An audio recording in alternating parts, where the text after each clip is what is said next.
We are back for another phenomenal interview. Today I am even more excited than you guys see me on most of the days. I am here today with someone I found through testimonial. We both have coach that is friends with both of us, and we both took coaching from this coach.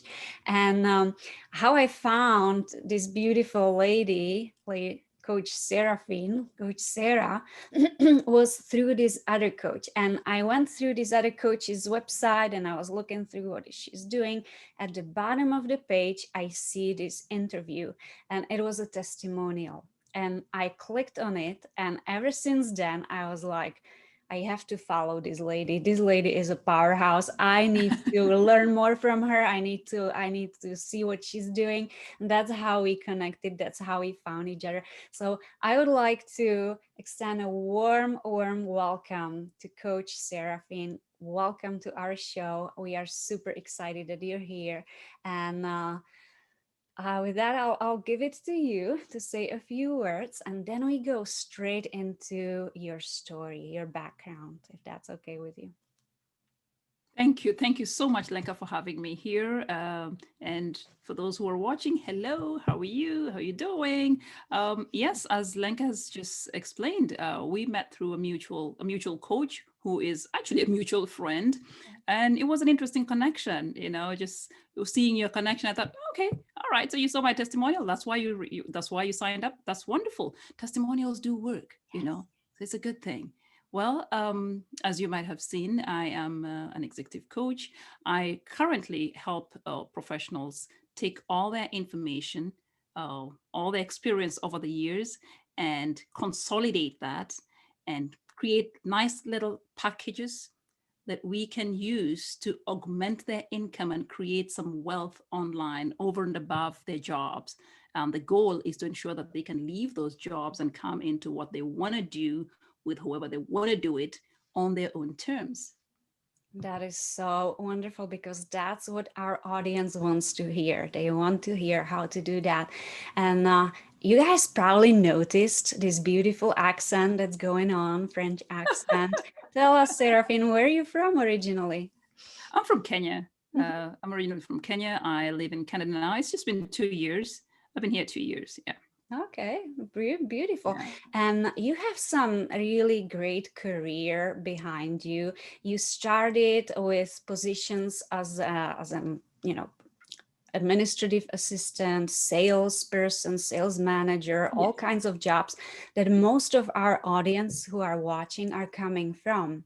So I love that there is this connection because you then worked your way up that corporate ladder. And then what happened? How did you become a coach who is now making $500,000 every single year for the past, what, 18 years? How does that happen? It does happen when you put your mind to it. You see, when I finished high school, I had hoped to become a pharmacist. All Okay. right. And then at some point I changed my mind because I wanted to become a lawyer. And then at some point I decided, oh, okay, let's just go with it, because I don't like history. And then I didn't like the idea of staying behind a chemist shop for long, or a laboratory for too long. And then I decided, okay, all right, let's just roll with it and we'll see what happens. But I didn't make it to the university, I didn't make the cut. And the next best thing was to go to secretarial college. Mhm. I was raised by my sisters and they took me to secretarial college because I didn't make it to the university. I always knew that that wasn't something I wanted to do, but it was an entry into the workforce. So I worked for Saudi Arabian Airlines for 4.5 years, and I lost this job. Long story, but I lost this job. Or rather, I opted to leave because in those days we didn't have al-Shabaab and all, so airport security wasn't very tight. So I had two people come, they went through me and through immigration all the way from Nairobi to Jeddah and all the way to New York. And that's when it was discovered that one of them had a fake passport. So they were sent back. When they are sent back, the airline is charged. When the airline is charged, the airline charges the staff. Oh, wow. you know so all this came back to me. I said, no, I cannot pay for that. No, sorry. I think it was about 1,000 something dollars. I was making a little under $100 at that time, a month. It Wow. wasn't going to work. So I quit that job. And then the next job I found was a sales job. And I didn't have any experience. I got into it and they said to me, all our sales people have degrees. I said, I don't have one, but it's a sales job. If I don't sell, you simply fire me. I mean, sales is a numbers job, I'll bring in the numbers or not. I got the job. In no time, they wanted me to do more and they wanted me to move to a different city, which I didn't want because at that time I was enrolled into a marketing course. Mm-hmm. So I left that company. In fact, I was pushed from that company to go and work as an administrator for a company that used to provide my first job with advertising services. I got into it, but I told the manager, I told the owner of the company, I said, I'm coming into this job, but I don't want to be an administrator. And looking at what you're doing, he was expanding, was restructuring. He said, within a year, I will have finished this. I will be looking for a job in marketing and in sales. In 8 months, I'd finished what I was doing. Likely a job came in there, a client service job came up, and he didn't offer it to me because I didn't have a university degree. I said, okay, that's not helpful. I have been here for a while, and I thought it was my right to be given the position that I wanted because I'd been in the company. I was young, I was saucy, I was angry. I had a bad attitude after that, and it showed. They fired my rear end after that. That was the best thing that ever happened to me. Lenka, they fired my rear end. If any of you have ever been fired, don't worry. Good things come from being fired. Sometimes it's exactly what you need to move on to the next level of success. And if you have a person who works for you and they're not pulling their weight, please fire them. That's your responsibility. Don't keep that weight. So anyway, the next job I decided I wasn't going to take any job that had anything to do with administration because that's not what I wanted to do. And when I went to look for the next job, it was a sales job I wanted to ask for, but they gave me a sales manager's job. Sometimes the way you present yourself as a professional determines how other people see you. Not sometimes, usually. Okay. So I went in looking for a sales job. They looked at me and they thought, she's a sales manager. I got a sales manager's job. And I worked that job for another 7 months in the line of duty. Wow. A gentleman says to me, are you happy? And I was thinking, he's coming on to me. What's going on here? No, he wasn't coming on to me. He actually was looking at me as a prospective employee for a different company owned by some of his business partners. 3 months down the line, I was hired as regional sales manager for this huge billboard company in Kenya. We had billboards in Kenya, Uganda, Tanzania, and Ethiopia.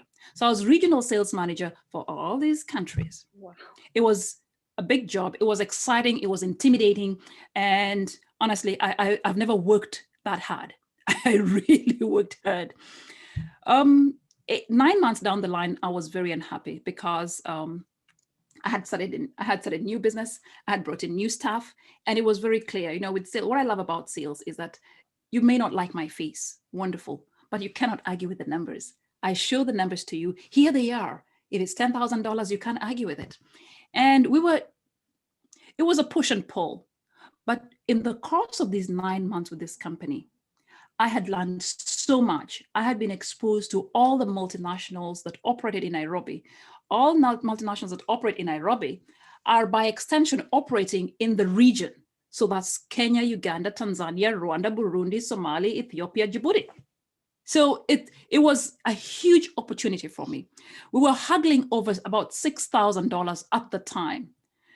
When I looked at the opportunity I had with the networks I had made here and $6,000, the networks made more sense. Mm-hmm. So I opted not to argue about that and leave on a very good note amicably and take my networks with me. In fact, I called each of the heads of industry in all these organizations. I'm talking Coca-Cola, I'm talking British American Tobacco, I'm talking GlaxoSmithKline, I'm talking Subco Miller, Nestle Foods. I called all of them and said, can we have lunch? We had lunch. I said, I'm leaving this organization. You are struggling to find these kinds of promotional products. Would you support me if I left? They said, yes, yes, yes. I got 3 years as I moved on. It was my birthday. I gave myself a birthday gift. I moved on and started my business. I didn't realize how hard it would be to start a business. Working as a salesperson and being successful as a salesperson and running your own business, being the salesperson, being the driver, being the logistics person, being the tax person, being the accountant, being everything was a whole different ballgame. But I was young. I thought I was superwoman.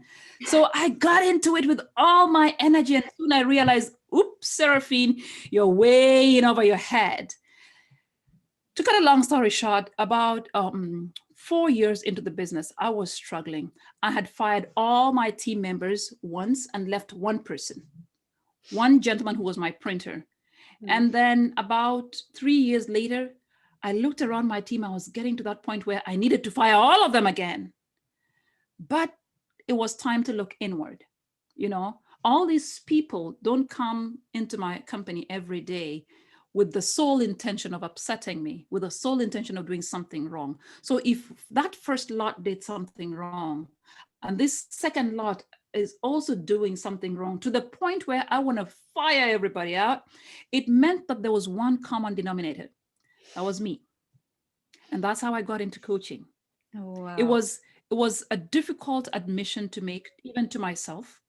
It was a long, hard look in the mirror. And by the time I was seeking coaching for myself, there was this lady who had just come from the US. She had returned back home and she was offering, I think, a 3-month thing. So I worked with her for some time. Her name is Frida Winger. And I worked with her for some time. What Frida helped me to do was compartmentalize my life. Because by that time, the business had grown well beyond me. So I couldn't manage it on my own. I needed people. When I started my business, the point was I wanted to leave my job. I wanted to make more money. I wanted to be at the head of my decision-making table. And I wanted to drive the future of my life, my security. But it got to a point where, it grew. I didn't anticipate that. So when it grew, I needed other people. When other people came on, they came on with other problems. In fact, that's the first time I learned what HR people are for.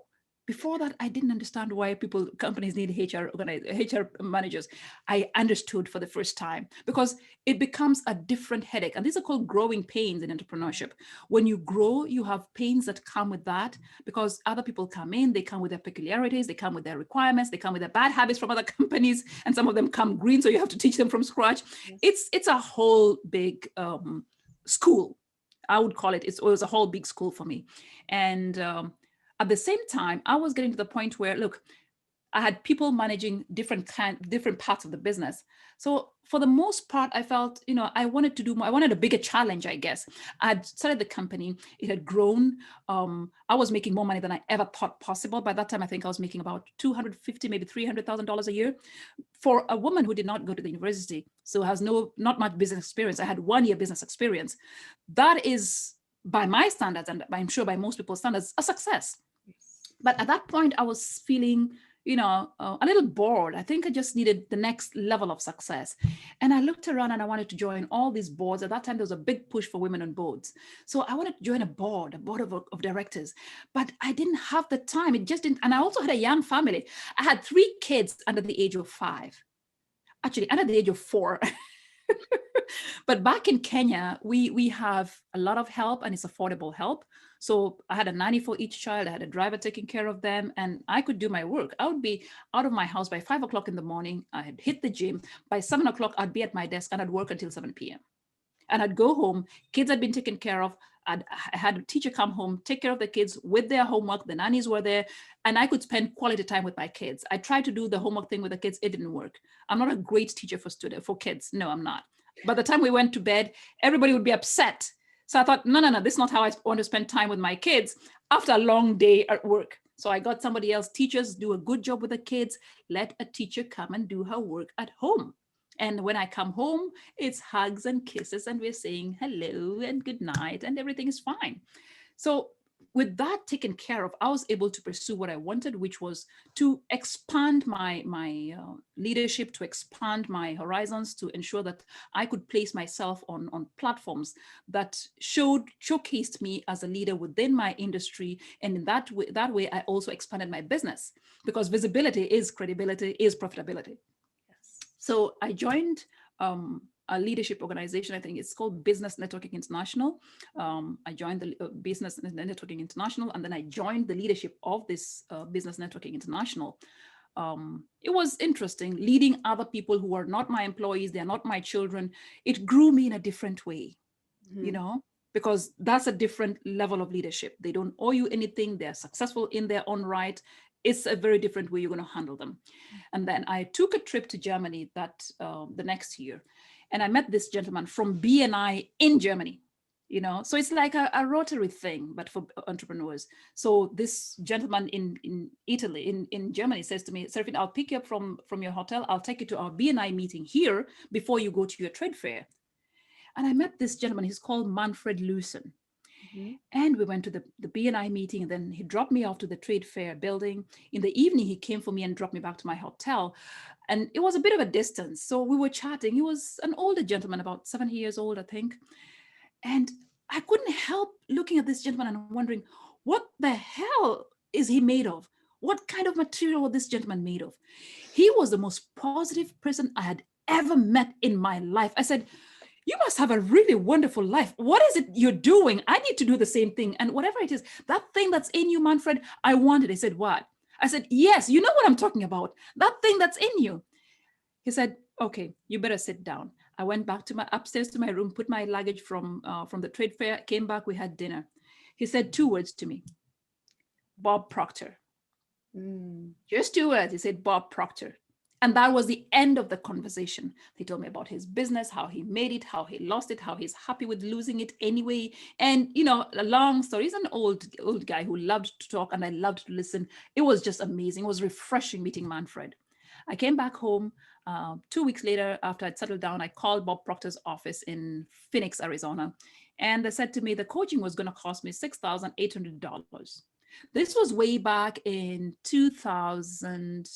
Yeah, 2000, the year 2000. And I thought, excuse me, $6,800? Are you joking? Are you serious? Really? They said, do you know? And the gentleman I was speaking with, his name was Arash Vusoni. These people changed my life. I'll never forget their names. Yeah. He said, Seraphine, if you knew what Bob Proctor can teach you, and if you knew what you can do with what he can teach you, you wouldn't be shocked at that amount. In fact, you would volunteer to pay more. Okay, really? Are you sure? This gentleman was speaking with me. It was on Zoom, just like I think it was on GoToMeeting. We didn't have Zoom those days. And he was walking around a room and he had his earphones on. He was in boxer shorts. We don't wear, I'm from a country where we can be very, very formal. You cannot talk to a business person in your boxer shorts and let them see you in your boxer shorts walking around your living room. I thought, this guy is not serious, and he's asking me to pay $6,000? Really? But I thought about it. I went back. I looked at Bob Proctor's website. In fact, when we ended the call, he said, Seraphine, when you're ready, you will call us. He didn't say, we're going to call you back on this day. Will you be ready by this time? He didn't say, could we check up with? No, he wasn't going to chase me. It was very clear. He wasn't going to chase me. He said, when you're ready, you'll call us. It sounded a little arrogant, but I thought, that's a lot of confidence. I looked at Bob Proctor, and 1 year down the line, I knew very well this was the best decision I'd ever made. Within 8 months of doing the Bob Proctor program, my business had changed completely because my mindset had changed completely. I had changed a lot of systems in my business. This is a life coaching process with Bob Proctor. But the mind shifts that he gave me were just amazing. My business rose from $300,000, maybe $250,000, $300,000 a year to $500,000. I thought, this is a fluke. Something going on. Maybe the economy suddenly changed, something else. You're thinking, really? Did that just happen?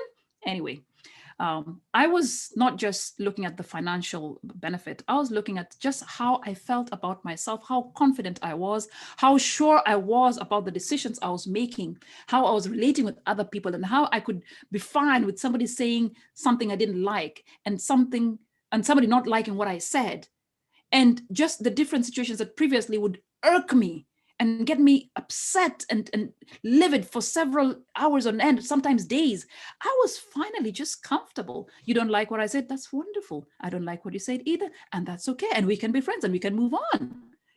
Life became lighter. I stopped sweating the small stuff and I could move on. And I moved on in huge strides. So I said to Bob Proctor, by the time I came to it, I was already a successful business person. There are other successful people I see, professionals and business people.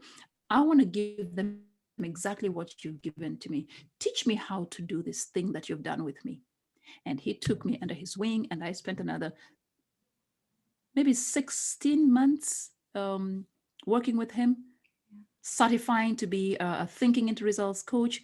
And I launched my business in 2002. In September of 2002, I launched my business as a coach. And he said to us, you got to start at $1,500 in the thinking into results program because you're a novice coach. So there are bands, you've coached for this number of hours. This is what you should charge. It's recommended because the more experienced you are, the more you should charge.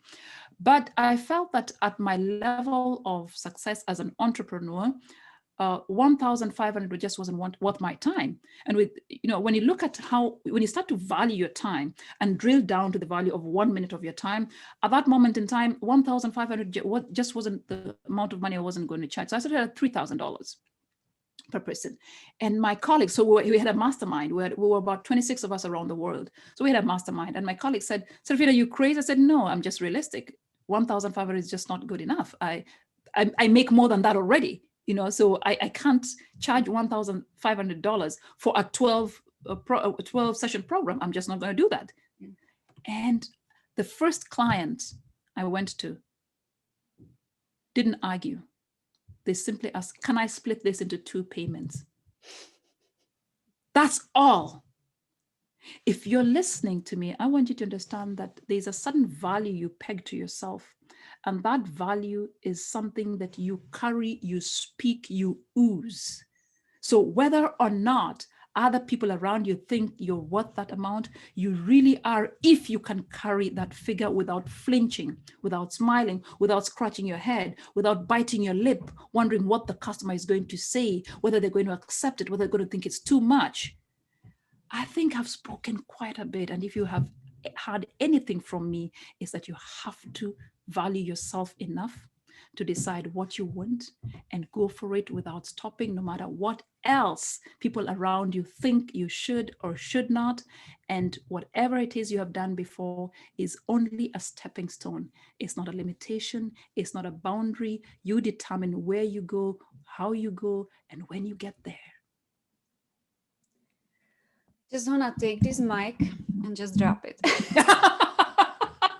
Okay, let's do the same thing. I'll drop mine too. Boom.